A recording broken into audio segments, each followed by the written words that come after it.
they sing that they've got nowhere to go and that they've got nowhere to be. But luckily for us, they are right here with us on Wiwibloggs.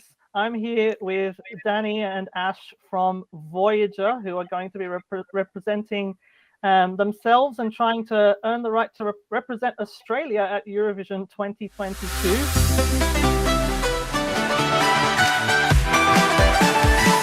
How are you feeling ahead of the contest next weekend? Very good. Try not to catch COVID so we can actually come over. And being in WA, we've got a little bit further travel than some of the other contestants. But yeah, super pumped, super excited, and try not to get breathed on by other people. Yeah, I think that's definitely a very valid strategy going into it. Yeah, I'm very much living like a hermit at the moment. Mm-hmm. I'm masking up even indoors and in cars. I did shave. I'm not going out. I'm getting all of my groceries direct to boot. I'm not even going into liquor stores, which is a big thing. But you clearly haven't shaved, Ash. So no, I'm trying to. I'm not even sure if I can get a beard trim before Eurovision. I think you can. Love that. Yeah, it's crazy times that we all live in at the moment. All these extra things that you kind of need to think about instead of just rocking up and doing your thing. But yeah, I just want to, I guess, kind of start by going back a couple of years where you guys applied for Eurovision Australia Decides a couple of years ago in 2020, and the song Runaway was shortlisted as one of the possible entries at the time. If any of our fans are not familiar with it, it was even shown during the broadcast of the program a little bit. And so how was that whole experience for you guys and going through all of that a couple of years ago? That was awesome. Like we were just super stoked to sort of be in the running, and I think, I don't know, I'm guessing we got number 11 out of 10. Ash and I went over to the Gold Coast and went to the event and met some of the people, went to some great parties there back when partying was allowed. And it was it was really cool, and we thought, well, we have to make this work. And I think since then, well, probably 7 years ago, it all started with this Voyager for Eurovision kind of campaign, and then actually having been there and gone, hey, we can make this work. So then we kind of started thinking about Eurovision a little bit more in terms of our songwriting, in terms of things that we want to put forward. So here we are. It's pretty exciting. It was it was a whirlwind process as well, even just being shortlisted, much like it's been an even bigger whirlwind actually being in the final. I remember do you remember, Danny, I got off the plane from Europe on, I think it was the 17th of January. And then on the 18th in the morning, I was ankle deep in that sludgy water shooting the video for Runaway. That's right. I had to build a drum roser overnight and reskin my kit. And it's like, Ash, you're shooting a music video. All right. Cool. It was cool because that song was very much a worth it. It's very poppy. It was Eurovision, and I think we just sort of fine-tuned it a bit, and here we are with Dreamer. And I think it's just a natural progression towards sort of keeping that pop element, but having a heavy song at the same time. And interestingly, actually, I was just going to say, like, our trip to the Gold Coast, Danny, that was the last time I was on a plane and the last time I did a trip. Yeah. So my COVID experience is going to have been bookended by Eurovision Australia Decides, which is really cool. The Eurovision bookend. Yeah. Yeah, I love that. I think a lot of us can probably relate to that. Yeah, my last flight was going up there to cover the 2020 edition as well, so it's going to be pretty much the same for me. So yeah, that's pretty interesting. And of course, obviously, we've had the small matter of the pandemic to deal with since 2020 to now, just a little. How has all of that kind of impacted on Voyager at all, or has it impacted the way you look at Eurovision and what you want to get out of this experience? I mean, we had a whole bunch of shows booked just when COVID hit. We were supposed to play festivals in Portugal and the UK and Germany. And then it was like, okay, postponed, no, cancelled. No, we can only do local shows. No, we can't even do those. So let's do online shows. We've done a bit of online stuff. And what it's really given us, I think, is just an opportunity to sit down and write some awesome music. And the writing process has been really great. And especially sort of, polishing things and making sure they're as best as we can present. So it's kind of been good International touring is very expensive, so I think we've actually saved money by not touring internationally. I would have been I would have been really excited to play a pub show to 10 people and get back on stage and start doing music again with Voyager. So I would have been losing my mind then. So to think that, getting back on stage in sort of like any kind of touring kind of, I guess, sense with Voyager is going to be at the Gold Coast Convention Center in front of 3,500 people. I might die on stage. It's going to be amazing. Definitely will die in a positive way. Yes.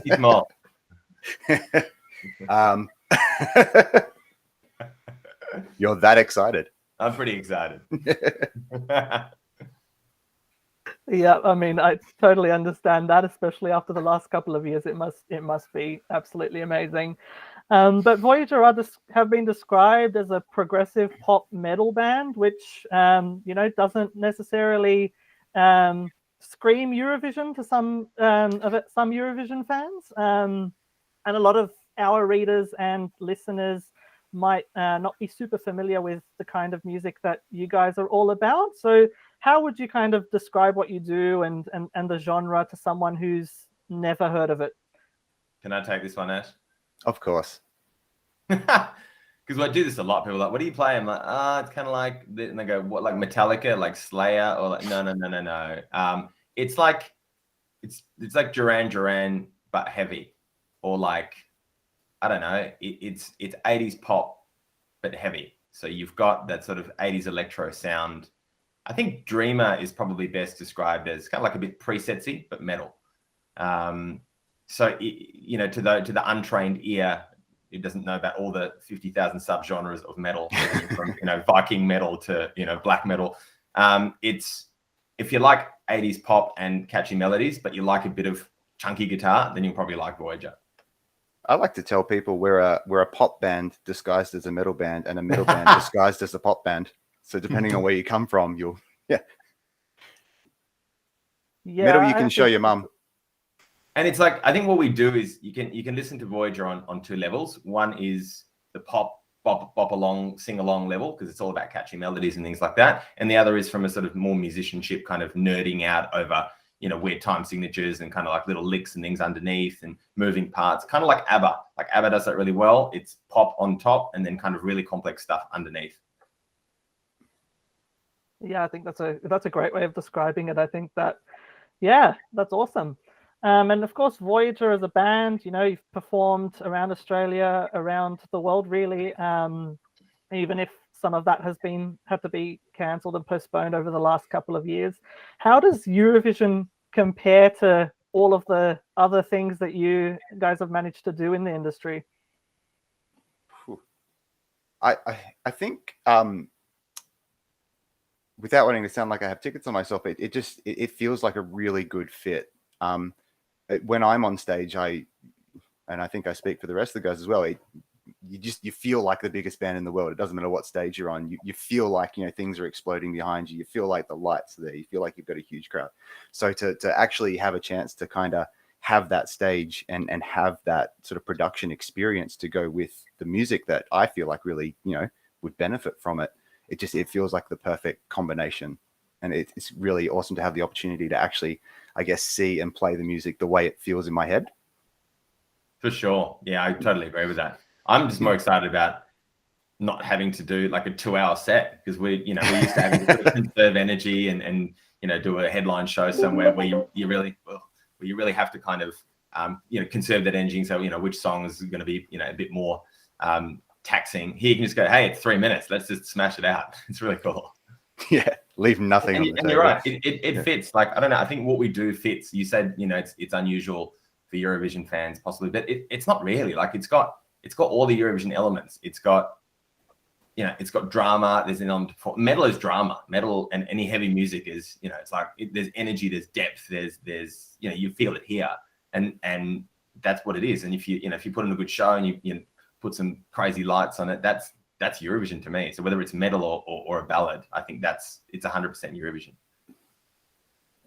Yeah, I think I definitely have to agree with that. There's a lot of drama, and that's what we love to see as Eurovision fans. I think you guys definitely. We're super dramatic. Yep. Love that. But yeah, we've already mentioned that you guys have performed internationally. Voyager have also released 7 studio albums along the way. So you guys are obviously very much experienced in the industry, and it's quite an interesting lineup we've got for Australia Decides this year. We've got a lot of experienced artists as well as some new faces who might be in the infancy of their careers in the industry. How does it feel to go into a lineup like that, where you might be competing against people who have these wildly different levels of experience? I think we're probably some of the most experienced. I think we, a lot of the people have been on The Voice and things like that. So we come from like vastly different backgrounds. We used to playing a show in Mexico where, your battery pack dies and you've got to get someone to, there's kind of really stuff where it's really raw. It's really, it's quite a humbling experience sometimes, no matter how big the show. We played a festival in Indonesia. There's like 10,000 people there, and then like literally like a strap falls off or something, and everyone's just standing there going, "What do we do?" So, here to have that, that production and that sort of slick production, I think is really exciting, and it's going to be really cool to see that aspect of it. A lot of the other contestants are sort of, I guess, more used to that sort of TV type performance. We're not used to that at all. We're used to large sort of stages with a live sound. So I'm hoping, to be honest, that's going to be our point of difference in that. I want people to go, wow, this looks like a headliner of a festival with the band playing. That's what I want it to look like. Yeah, awesome. And last year, of course, Eurovision 2021 was won by Italy with Måneskin and the song City Buoni.